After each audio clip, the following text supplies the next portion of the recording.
This real good location is some trails come out of rough country with some heads of some draws, cedar draws, coming right up to the edge of the trail. We got good cover behind us. It gets real narrow here, probably 10 foot wide, and a dirt hole just off the trail picked up this real nice cat. We always carry a catch pole in the pickup for releasing cats. If we have to, taking maybe a coon out of a trap and getting it away from the set. I do sometimes so there isn't so much blood. And then we also use the catch pole for dispatching cats too. I'm going to reset this. I've got 3 traps here in about 50 yards, and this cat got caught in the middle trap. So I couldn't even find its tracks here where it came from, which is real typical of bobcats. But all this extra smell here, all this smell in the dirt hole, all this stuff chewed up here in the last couple days here, lots and lots of cat smell. And I will probably catch a coyote here eventually. It might take a little snow or a little weather on this to catch a coyote here, but it's definitely worth setting again. It's like a big magnet here now. I'll kind of rough it up a little bit, and I'll show you here. I'm not going to make a real perfect landing spot for a real flat NOS place. I'm going to leave it kind of a little rough, like it's more natural. Maybe shove a little more bait down the hole. It might not need it, but I will anyway. And since I'm checking these with binoculars from the pickup, I'll just wait this one out and probably pick up a coyote or 2 right here. The extra smell will keep the coyotes intrigued. Even if they don't get caught here, they might come around one of these other 2 sets right here. And to be honest with you, it wouldn't surprise me to come here and have a pair of coyotes, especially old coyotes, checking out all this cat smell here in this area now. So once again, a good predator set like a walk-through type dirt hole or a walk-through type T-bone is an exceptional all-around predator set. Fox, coyote, cat, coon, whatever. The locations overlap a little bit, and I will say that a good cat set might not catch all the coyotes, but a real good cat set or a coyote set will catch the bobcats. Even if you're not targeting them, you will catch a few. So it's kind of a win-win situation. I'm seeing more and more people make pretty good cat catches by accident while they're trapping coyotes. With the increase in coyote activity, the trappers around the country, especially in the West, with the fairly high prices of coyotes in the last few years, I'm talking to more and more people that are catching just as many cats by accident in their coyote sets. So by using the right type of sets, the right type of blocking, you can kind of capitalize on that.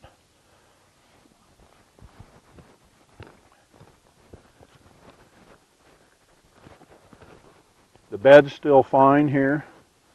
He didn't tear it up too bad. There's plenty of dry dirt here. I'm just going to use it all over again.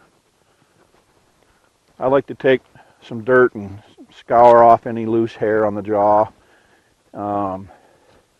This is just a standard number 3 Montana, my favorite all-around trap by far.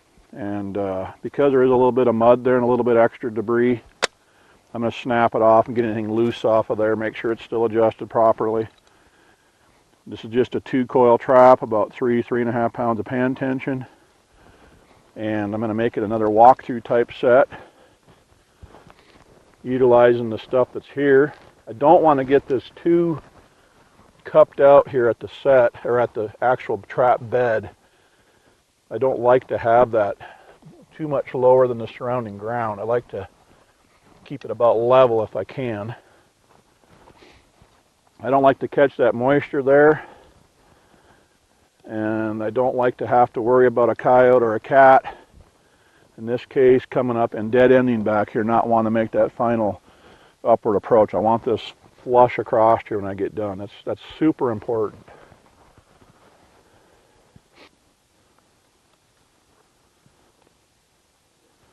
Now I know some of you are probably thinking he's not paying much attention to the position of the dog or where the dog would be. This is a dogless trap in relationship to the hole, but this is just to show you the advantages of a dogless trap. It really doesn't make a difference which position then your dog is in relationship to anything.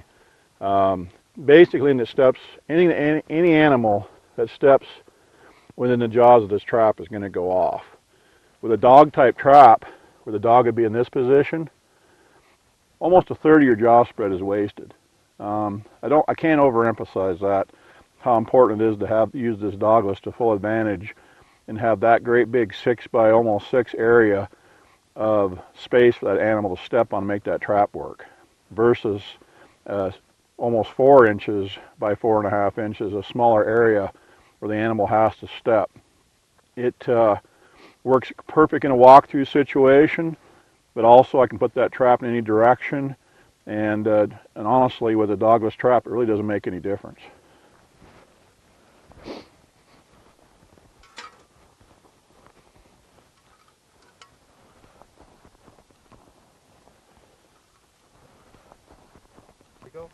I use the nice dry dirt still here at the set.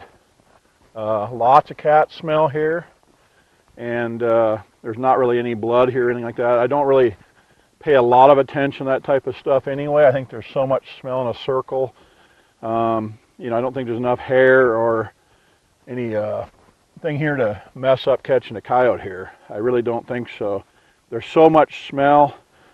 I made the trap or the set more accommodating for them, this natural stuff out in front here.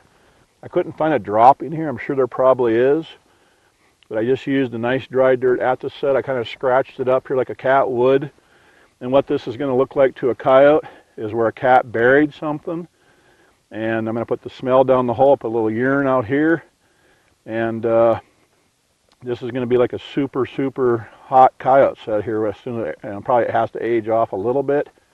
I know for a fact that this was coyote gland lure used here, or coyote urine, because that's what I'm running right now, and it just goes to show you that predators are predators. This, you know, nice colored but you know, fairly young bobcat was not afraid to work a set with coyote smells there. So, and vice versa. They all respond to smells of other animals. They're out here in a pretty vast area. They come in contact with other animals all the time, other smells, and they do investigate them. So this is going to be just a set that I'm sure will produce, you know, maybe a few more times yet this season. There's probably enough smell down the hole anyway. I'm just going to take a little bit of extra cat meat based bait, put it down in there. And I got my outside blocking that was out here before. I just got it up here on top here now. Kind of rough this up a little bit, and then with the 2 smells here, that's the focal point. Just a typical walkthrough, finished up set here.